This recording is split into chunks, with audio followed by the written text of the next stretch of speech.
In this video, I want to talk about one of the most productive pieces of cover you'll ever find in a pond, a beaver house. If your pond has one, do not go past it without fishing it. I've caught bass so many times off of these things that it's just one of my go-to spots every time. They're bass magnets. So what makes them so good? Well, first off, it's just a giant pile of sticks and branches and mud and shade all stacked into one bundle. Underwater, that's just a big tangle of wood and ambush points. And bluegill, minnows, and frogs will all use it for safety. The bass know that, and they just line up at the drive-thru. So much for safety. Now let me give you a real example. On one of my main ponds that I fish, the water is about 10 feet out here, and it funnels down into a little 5-foot channel.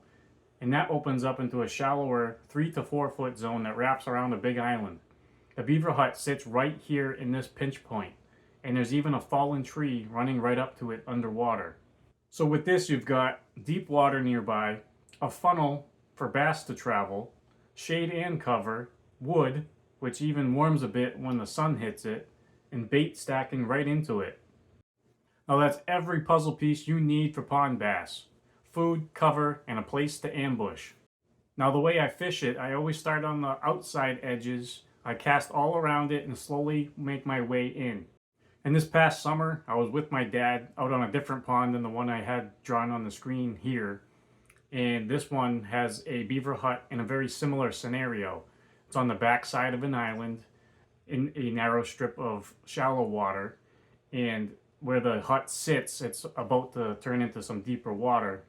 And I had a fluke tied on, and I wasn't catching much up until this point. And I think I caught about 4 bass, all pretty small ones, but I only did about 5 casts to this beaver hut. And that's just one example of how good these spots can be. Now in the warmer months, honestly, you can throw like anything at these things. Whatever you're comfortable and confident in, you can fish around a beaver hut. I just wouldn't trust like a chatterbait or something that gets stuck on wood very easily because there's a ton of sticks that make up these huts. But for topwater, you can throw a buzzbait, a Whopper Plopper,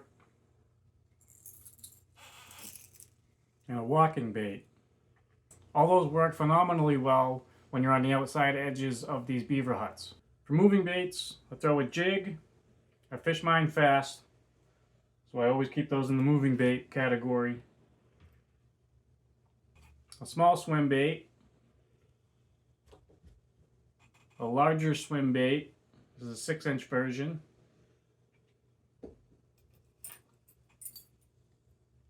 Spinnerbait,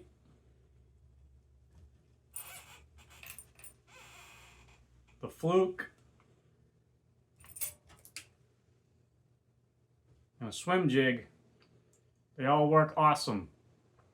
And for a crankbait, the only one I trust around all that wood is the Bill Lewis ATV. It comes through wood amazingly. By the way, if pond-focused bass tips like this help you, hit the like button and subscribe to the channel. I make videos like this as often as I can to help you put more fish on the end of your line. Also, thank you to those of you who have joined the channel as members. Your support is much appreciated. Now when it gets colder, I just start to eliminate the top water, but I'll keep using the jigs and the Texas rigs and start to slow roll the spinnerbaits and swim baits.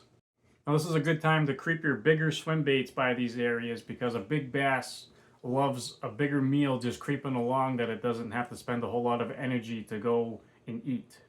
So if you've got a beaver hut in your pond, fish it. Start outside, work in, don't be afraid to pitch a jig right into the junk. You'd be surprised how many bass just might be in there. Thank you for watching, and I'll see you in the next video.